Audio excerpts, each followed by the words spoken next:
Kensuke Tsunomura over the past 2 decades has been producing a very unique and explosive style of action choreography on film, TV, animation, and gaming alongside his crew over at Oden Flameworks, which consists of Joji Shimomura and Koji Kawamoto. What makes this crew very different from the rest is how diverse the fighting choreography can be, depending on the project. But they do have their own individual signature style. And with Kensuke, with his furious high pace of boxing and grappling, is what garnered a lot of attention amongst us action cinema fans. So we were curious what his next project was going to be right after his directorial debut with Hydra in 2019. With the release of Baby Assassins in 2021, directed by Yugo Sakamoto, who he often collaborates with, cemented Keisuke as a person to watch in the action film genre.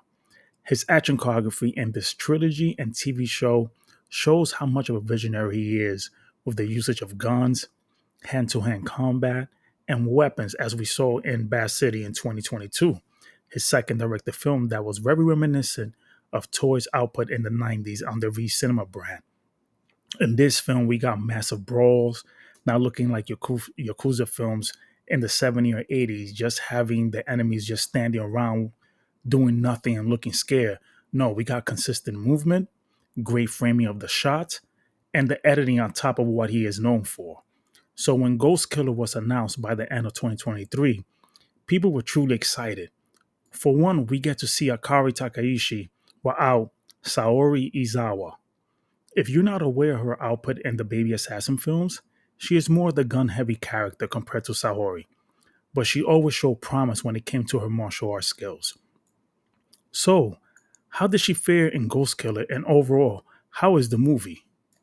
Ghost Killer has all the visual and musical elements Kensuke has been using on his past two projects, from the Synthwave soundtrack by Nobuhiko Morino, who did the music for the cult classic 2000 film Versus, to the neon soaked lighting used very well and not overly done like some films.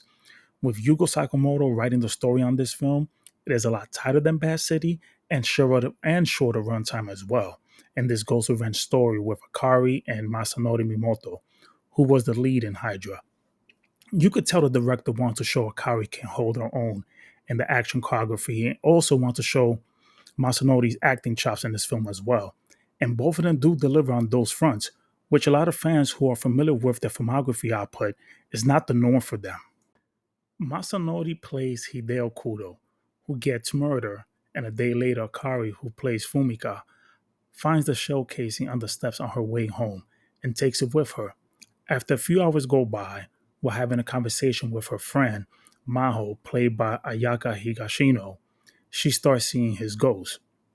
When Hideo finally has a conversation with her, he is trying to convince her to take revenge for him in order for his spirit to be free.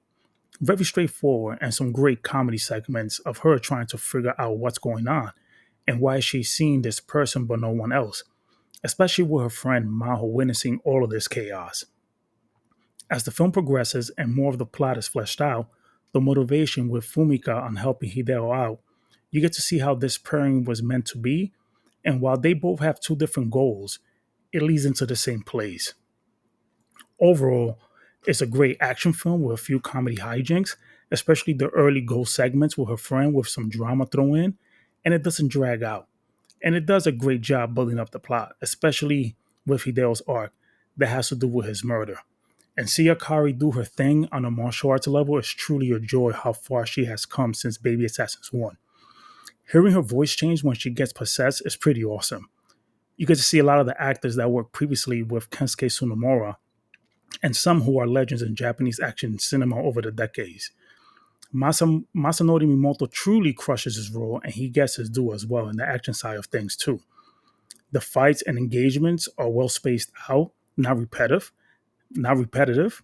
Especially, you get to see some similarities to early Jackie Chan choreography in this film as well, and especially in one particular scene, which is not surprising considering Kensuke is a huge Jackie fan and is the reason he got into action direction.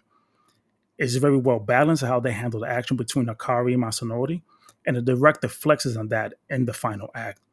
This is so far Kensuke's best film, And I cannot wait for the 4K UHD release from Wellgo USA, and is also one of my top action films this year, next to Scott Adkins' Diablo, which I will do a video on next.